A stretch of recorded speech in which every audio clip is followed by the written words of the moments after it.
नमस्कार, मैं अर्षा मेहता और आप देख रहे हैं ताजा दृष्टिकोण। आइए आपको लेकर चलते हैं देश और दुनिया की सबसे बड़ी खबरों की तरफ। पहली खबर 11 अक्टूबर 2024 को तमिलनाडु के कवडईपेटी रेलवे स्टेशन पर मैसूर दरभंगा बागमती एक्सप्रेस की टक्कर एक खड़ी मालगाड़ी से हो गई। इस टक्कर के कारण 12 डिब्बे पटरी से उतर गए और 19 यात्री घायल हो गए, जिनमें से 4 की हालत गंभीर है। सौभाग्य से किसी भी यात्री की मौत नहीं हुई। सभी घायल को नजदीकी अस्पताल ले जाया गया है और दोनों दिशाओं से ट्रेन यातायात को रोक दिया गया। इस दुर्घटना पर प्रतिक्रिया देते हुए कांग्रेस नेता राहुल गांधी ने केंद्र सरकार पर पुराने हादसों से सबक न सीखने के कारण आरोप लगाया है। उन्होंने इस दुर्घटना की तुलना बालासोर के ट्रेन हादसे से करते हुए मैसूर दरभंगा ट्रेन हादसा बालासोर की भयावह दुर्घटना की तरह है। एक यात्री ट्रेन का खड़ी मालगाड़ी से टकराना, कोई जाने के बावजूद कोई सीख नहीं ले पाती। जवाबदेही सबसे ऊपर से शुरू होनी चाहिए। आखिर कितने और परिवार तबाह होंगे, इससे पहले ये सरकार जागे। दूसरी खबर, पीएम इंटर्नशिप योजना 2024 के लिए पंजीकरण 12 अक्टूबर 2024 से शुरू हो रहा है। उम्मीदवार आधिकारिक वेबसाइट pminternship.m.ca.gov.in पर शाम 5 बजे से ऑनलाइन आवेदन कर सकते हैं। कॉर्पोरेटिव मामलों के मंत्रालय का लक्ष्य युवाओं को 12 महीनों के लिए विभिन्न व्यावसायिक क्षेत्रों में इंटर्नशिप अनुभव देना है। अगले 5 वर्षों में टॉप 500 कंपनियों में 1 करोड़ उम्मीदवारों को इंटर्नशिप का अवसर दिए जाएंगे, जबकि वित्तीय वर्ष में 2024-25 के लिए 1.25 लाख इंटर्नशिप का लक्ष्य रखा गया है। पंजीकरण और प्रोफाइल बनाने के बाद उपलब्ध इंटर्नशिप की सूचना ईमेल या मोबाइल पर भेजी जाएगी। इस पंजीकरण के लिए कोई शुल्क नहीं है। अगली खबर, कनाडा के प्रधानमंत्री जस्टिन ट्रूडो ने लाओस और आसियान शिखर सम्मेलन के दौरान भारत के प्रधानमंत्री नरेंद्र मोदी से संक्षिप्त बातचीत की, जो दोनों देशों के बीच चल रहे तनाव के बीच हुई। ट्रूडो ने वास्तविक मुद्दों का हल करने की आवश्यकता पर जोर दिया, जिनमें उन्होंने 2023 में कनाडा की खालिस्तानी आतंकी हरदीप सिंह निज्जर की हत्या में भारत की संलिप्तता का आरोप संदर्भ किया। ट्रूडो ने कनाडाई नागरिक की सुरक्षा पर कानूनों का पालन पर जोर दिया, जबकि भारत ने कनाडा से खालिस्तानी गतिविधियों के खिलाफ सख्त कदम उठाने की उम्मीद जताई है। भारत ने ट्रूडो के आरोप को खारिज करते हुए कनाडा पर चरमपंथी तत्वों का समर्थन करने का आरोप लगाया। इस बातचीत के दौरान कोई ठोस प्रगति नहीं हुई। ट्रूडो ने व्यापार और लोगों के बीच संबंधों को सुधारने की आवश्यकता मानी, लेकिन अव्यवस्थित मुद्दों पर भी बल दिया। कनाडा की विदेश मंत्री मेलेनी जोली ने हाल ही में भारत के साथ संबंधों को तनावपूर्ण और कठिन बताया और निज्जर की हत्या जैसी घटनाओं की आशंका जताई। चौथी खबर, तमिलनाडु पुडुचेरी और करईकल में 12 से 16 अक्टूबर 2024 के बीच भारी से बहुत भारी बारिश होने की संभावना है। ये बारिश दक्षिण तमिलनाडु और बंगाल की खाड़ी के ऊपर बने चक्रवात सर्कुलेशन के कारण होगी। भारतीय मौसम विभाग IMD ने 14 से 16 अक्टूबर के लिए ऑरेंज अलर्ट जारी किया है और 14 से 15 अक्टूबर को सबसे भारी बारिश होने की संभावना जताई है।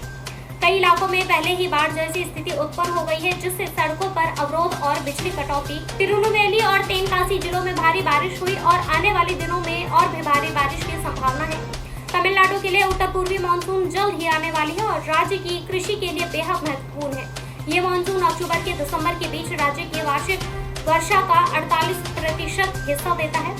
धान और गन्ने जैसी प्रमुख फसलों के लिए ये बारिश जीवन रेखा है। हालांकि इस दौरान अत्यधिक बारिश से बाढ़ का खतरा भी बढ़ जाता है, जिससे बाढ़ प्रबंधन जरूरी हो जाता है। इसके अलावा दशहरा के दौरान भारी बारिश की संभावना के चलते IMD ने तमिलनाडु, केरल और कर्नाटका समेत 10 राज्यों में येलो अलर्ट जारी किया है। चेन्नई में 16 अक्टूबर को भारी बारिश की संभावना है और पूरे सप्ताह राज्य में।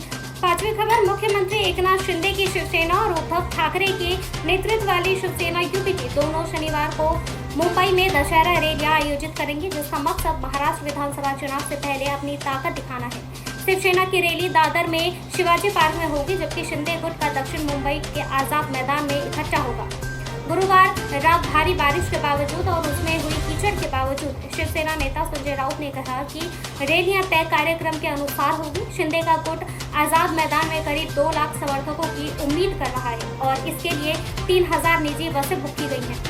दोनों गुटों के रैली से पहले टीजर जारी किए गए हैं। शिंदे का टीजर शिवसेना के बाद कांग्रेस से बंधा दिखाता है, जिससे शिंदे काट रहे हैं। वहीं उद्धव का टीजर महाराष्ट्र की असीमता की रक्षा और गद्दारों की आलोचना पर केंद्रित है। ये रैलियां राज्य चुनाव से पहले कुछ हफ्ते हो रही हैं, जिससे उद्धव बीजेपी पर शिवसेना को तोड़ने का आरोप लगा सके।